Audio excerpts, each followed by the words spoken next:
What up, Matt Wyatt here. Alabama, you don't have a game this weekend, so you might as well watch a game from last week. This film study, Alabama versus Tennessee, a few plays from the game that show how the Tide once again handled the Volunteers handily. Heck of a play by a receiver and quarterback here. Number 2 inside runs a slant. Quarterback scrambles, so he turns and heads back to the end zone. Has to look over 2 different shoulders on the play. Quarterback reads the short side of the field first, and then late comes back, finds him, throws him open on the back pylon. There's a couple things about it. One, if you look, he's reading into the short side of the field first. And what they're doing is kind of an old smash concept where the tight end is going to release and run a corner route on top with the back swinging out there as well if he's not needed in protection. So you can see to his eyes this way. What's he looking at? Well, first thing, the corner outside drops. That's an indication that that corner route's not going to be there. So then you would come underneath on 2nd and 9, but the linebacker has floated into his throwing lane. Part of the reason he did is because the back is releasing. So guy in your throwing lane here, corner dropping into that, that's what forces him to hang on to the football and look elsewhere. Linebacker played it really nicely, jumped the back, didn't give up that throw. Now all you can see is the feet of the receiver. He was number 2 inside, ran a slant, and the rule is quarterback scrambles. If you're shallow, you go deep. So he's trying to get deep now. And if you look, he's actually looking over this shoulder to his left. This is what's crazy about this is he's running vertical, looking over his shoulder to his left, threw up his hand to say, I'm open, and wants the ball right here. But the quarterback, when he lets it go, even with him running vertically right here and where he is on the field, the quarterback throws it to his opposite shoulder on the back pylon. Now watch the receiver adjust and flip his head on the fly. Now he's spun. Now he's going to find the ball in the air. What a play. The DB's really in good position. Hard to cover that any better as a DB. He just doesn't get his hand on the ball. Alabama disguises their coverage a little bit, brings a guy off the numbers on 3rd and 10, not picked up by the guard, knocks the ball out, and turnover for Alabama. I'll show you something about it. Why I say disguised is initially, even though he's way outside, kind of a safety there, 2 safety look. And on the snap, it looks like it's, man underneath or some sort of zone with safeties on top. If you pay attention, there's a reason he's over there. You got stack receivers. Initially on the line of scrimmage, the quarterback sees what looks like 2-on-2. Offensive line, same way. But on the snap, it's just man free. 1 safety staying back in the middle, man-to-man, man-to-man, man there up top, and the guy who's over the top has him. And so that frees him up to come off the edge, find that gap. They're going to wide rush with the end to make some room for him to come in there on the backside of the QB, and he gets there, knocks it out. TV showed you from behind, you could see how big the gap was. Big old outside rush by the end, going to clear the lane. And the guard, because of his first step, has no chance to get all the way back there. Quarterback not looking at it, and it's a turnover. Touchdown right here, running back going to walk into the end zone. Looks like a bust in the backfield, though. Only reason I say that is they run into each other. So back is here, tackle's pulling around to lead in this hole, and tight end blocking out right there. But quarterback opens this way and actually runs into the running back. So because tight end is out here and tackle pulling back this way, most likely quarterback is supposed to turn this way in hand.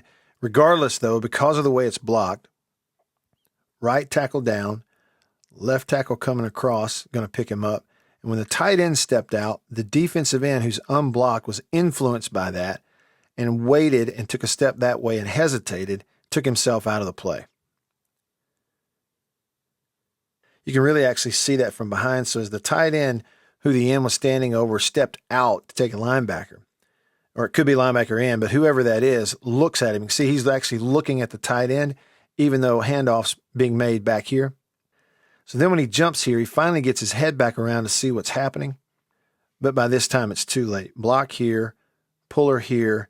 He's too far out of the way, and back's going to be able to walk in for a touchdown.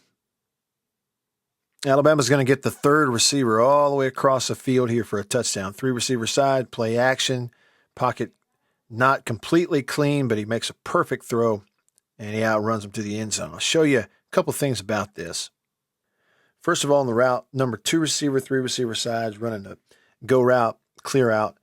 Outside going to bring across, and number 3 inside all the way across the field. And obviously they get them open because the protection holds up for the most part. Because no receivers went out in the route on this side of the field, the corner, who would normally have a deep responsibility there in cover 3, stayed up while the play fake was going on. And that means now he's turned and he's got to try to chase him down from underneath. A lot depends on the throw. You know, they might watch that film and Alabama might say, once you do that, no point in even taking it to the sideline. Just get vertical and throw the ball down the field. But his route took him over there, and because of the placement of the throw, you get the big play. And one of the things I thought was most impressive on this was in the pocket from the quarterback. If you look when the play starts, defensive tackle for Tennessee is going to pull the guard down to his left. And so now with a deep route working, this quarterback's going to start to feel some orange in the pocket. And right here, all kinds of alarms internally have to be going off because out of his left eye, peripheral vision, you know he can see that and feel that, and he wants to step up. But instead of, like most guys are going to look at this and immediately because of this going to run this way and try to extend, his eyes are still down the field to see what's happening. The corner stayed up. He wants to see the receiver. One little step up, going to get some help in protection, but he never takes his eyes off that secondary, and that's really impressive to me. And the throw is obviously impressive too. Efficient, ball comes out on time, score a touchdown, same old, every time. There's an player almost won. They release the tight end vertical, play action bootleg, come back to him, he gets pressured and kind of puts it up for grabs, almost a pick. I believe one thing that happens here is I think you have a running back that goes the wrong way. So you saw a quarterback turn here as if to fake the toss sweep this way. On top of the quarterback's action, everything's going this way on your offensive line. You're setting up for that bootleg action of the quarterback by bringing the tight end across. And if the back does what he's supposed to do and goes this way on the fake, it's going to help with all this, and one guy actually eventually sifts through to pressure the QB. Again, back goes the wrong way this way, so that was a clear indicator. Now you're outnumbered a little bit out here on the edge. You're going to get pressure. And when you put it up to the tight end, it's an almost interception. Those don't count. But when you're a quarterback on this side of the field and you throw back here this way, you lose those defenders coming across the field sometimes. He almost makes the play. Right here he's going to eventually come back, hit the swing out of the backfield on 3rd and 10 to get a first down. Tennessee goes coverage, drops everybody, gives him the underneath, comes to him, trusts it, and his back makes a play. I'll show you what Tennessee did to him here. You're going to motion across to get to 3 receivers on the wide side of the field to his right. Tennessee doesn't really run with him. They adjust, but they don't run with him, so it's pretty clear zone. But they put 2 in the middle of the field coverage right there to try to take away that middle of the field vertical that he's hit a bunch this year. Now on the snap, if you look at the quarterback, his eyes are to the wide side up here. So I think first he's looking at the corner. He knows all this stuff's in here, and if the corner is just up, we're going to beat him with this vertical that we've called. But the corner initially drops, and so then I think he comes to the next inside vertical. Now right here he may look open, and if the ball could come out, but as he's setting up, he's looking there, and what's happened is the hash defender has drifted off the hash, and it looks like he's open, but what you have is a linebacker inside dropping in the throwing lane, and you remember there's a safety sitting over the top 2 to take away that hash vertical.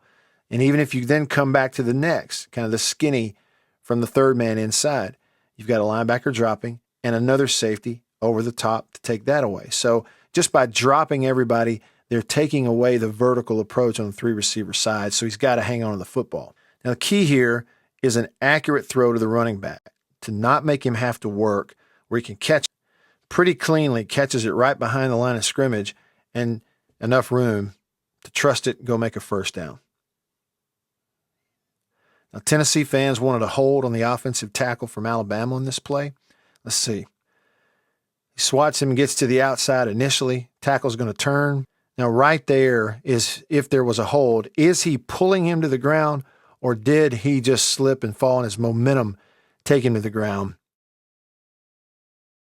Later, they're going to motion away, get a receiver matched up on a safety one-on-one into the boundary, steps up, gets hit, makes the perfect throw for a wide open touchdown. Great catch as well. A couple of things in the design here that are neat. First of all, you got two backs in the backfield. They're going to motion out of that. And when they do, it gives them 4 receivers to that side of the field and only 1 here to run the vertical.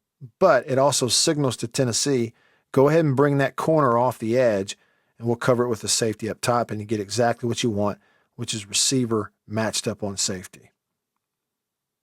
So now the corner has come off the edge, and that leaves Tennessee with 1, 2, 3 defenders deep in coverage with everything to this side of the field.